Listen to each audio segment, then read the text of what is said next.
తెలంగాణ, మధ్యప్రదేశ్, రాజస్థాన్లలో అధికారంలోకి వచ్చేందుకు కాంగ్రెస్ ఎడాపెడా ప్రజలకు హామీలు, ఉచితాల వర్షం కురిపిస్తోంది. ఆకాశాన్ని నేలకు తీసుకువస్తామన్నట్లుగా వాగ్దానాలు చేస్తోంది.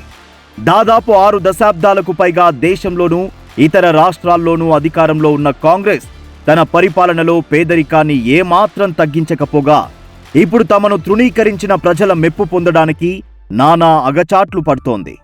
ఆయా రాష్ట్రాల ఆర్థిక పరిస్థితులతో నిమిత్తం లేకుండా ఓటర్లను మభ్యపెడుతోంది.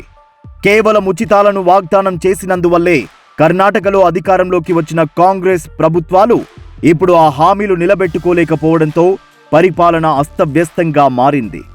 కర్ణాటక అనుభవాలు స్పష్టంగా కనపడుతున్నప్పటికీ కాంగ్రెస్ ఇప్పుడు 5 రాష్ట్రాల అసెంబ్లీ ఎన్నికల్లో ప్రజలను తప్పుదోవ పట్టిస్తోంది.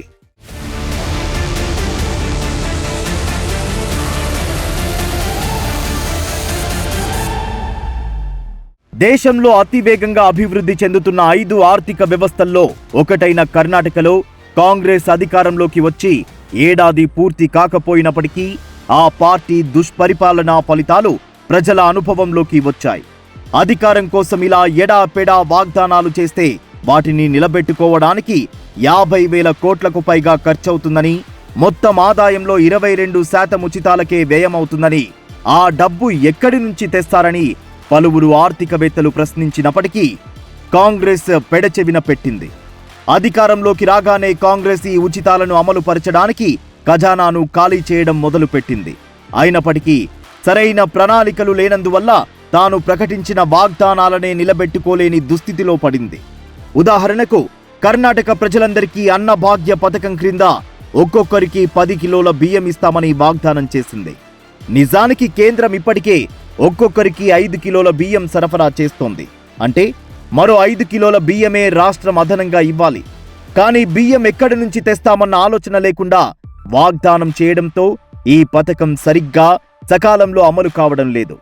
రేషన్ షాప్ డీలర్లు కూడా ఈ పథకాన్ని అమలు చేయలేక తీవ్ర నిరసనలు వ్యక్తం చేస్తున్నారు.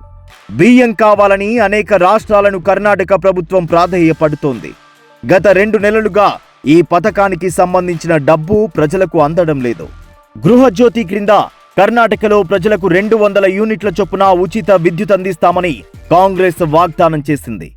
అధికారంలోకి రాగానే గత ఏడాది 200 యూనిట్ల లోపు విద్యుత్ వినియోగించిన వారికే ఈ పథకం వర్తిస్తుందని ప్రకటించింది.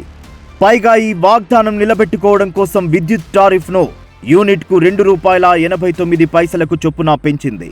దీనివల్ల విద్యుత్ ట్రాన్స్ఫార్మర్లపై భారం పెరిగి రోజుకు కొద్ది గంటల పాటే విద్యుత్ లభించే పరిస్థితి ఏర్పడింది. రాష్ట్రం గతంలో ఎన్నడూ లేనంతగా విద్యుత్ కొరతను ఎదుర్కొంటోంది. ఇతర రాష్ట్రాలను విద్యుత్ సరఫరా చేయమని యాచిస్తోంది. ఆయా రాష్ట్రాల నుంచి అధిక ధరలకు విద్యుత్ను కొనుగోలు చేయాల్సిన దుస్థితిలో పడింది. రాష్ట్రంలోని 13 థర్మల్ యూనిట్లలో 6 యూనిట్లు బొగ్గు సరఫరా కొరవడి నిర్వహణ సరిగా లేక మూతపడ్డాయి. చివరకు ప్రభుత్వ అధికారిక సమావేశాలు, కోర్టు విచారణలు కూడా చీకట్లో నిర్వహించాల్సిన పరిస్థితి కర్ణాటకలో కనపడుతోంది. తమకు టారిఫ్ తగ్గించాలని, నిరంతర విద్యుత్ సరఫరా జరిగేలా చూడాలని చిన్న తరహా పరిశ్రమలు మొరపెట్టుకుంటున్నాయి.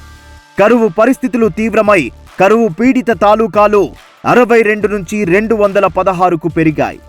ఇప్పటికే 250 మందికి పైగా రైతులు ఆత్మహత్యలు చేసుకున్నారు.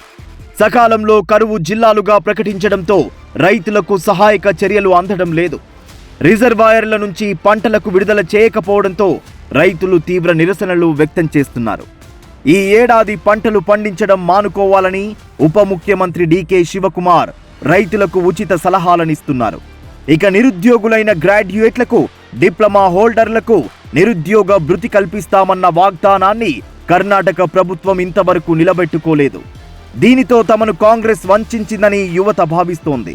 ఒకప్పుడు ఐటీ హబ్గా, గ్లోబల్ ఇన్వెస్టర్లకు స్వర్గధామంగా గుర్తింపు పొందిన కర్ణాటకలో కాంగ్రెస్ అధికారంలోకి వచ్చిన 6 నెలల్లోనే దుర్భర ఆర్థిక పరిస్థితులు కనపడుతున్నాయి. హిమాచల్ ప్రదేశ్లో కూడా కాంగ్రెస్ 10 గ్యారంటీల పేరుతో గత ఏడాది అధికారంలోకి వచ్చింది. 5 లక్షల మంది యువకులకు ఉద్యోగాలు, 300 యూనిట్ల విద్యుత్ ఉచితం, 600 కోట్ల స్టార్టప్ ఫండ్, యాపిల్ పళ్లకు కనీస మద్దతు ధర, ప్రతి గ్రామంలోనూ సంచార వైద్యశాలల ద్వారా ఉచిత వైద్యం వంటి హామీలు ఇంతవరకు అమలు కాలేదు. కొన్ని పథకాలు సగం సగం అమలు చేస్తున్నారు. రాజస్థాన్లో ఇప్పటికే చేసిన వాగ్దానాలు అమలు చేయలేక గెహ్లాట్ ప్రభుత్వం నానా ఇబ్బందులు పడుతుంటే, కాంగ్రెస్ నేతలు రాహుల్, ప్రియాంక కొత్త వాగ్దానాలు చేసి ప్రజలను మభ్యపెడుతున్నారు. రాజస్థాన్లో గత ఏడాది అప్పుల భారం 4,58,089 కోట్లు కాగా 2022-23లో ఈ భారం 5,57,013 కోట్లకు పెరిగిందని రిజర్వ్ బ్యాంక్ నివేదిక ప్రకటించింది. కొత్త వాగ్దానాలు అమలు చేసేందుకు ఎక్కడి నుంచి డబ్బులు తెస్తారో కాంగ్రెస్ ప్రజలకు చెప్పలేదు.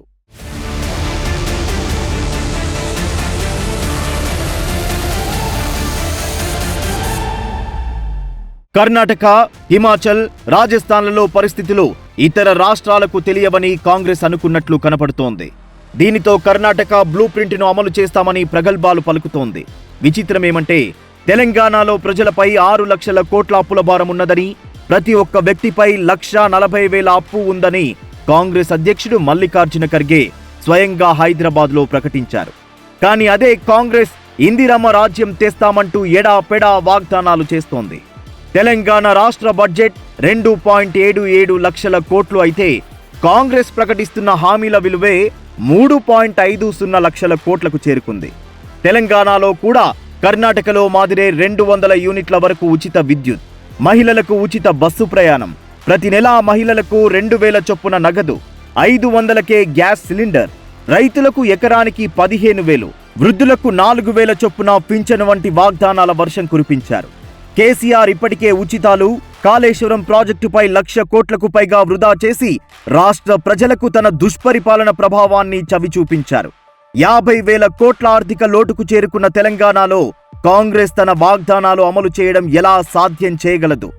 ప్రజలను ఇలాంటి బూటకపు వాగ్దానాలతో మభ్యపెట్టడం న్యాయమా?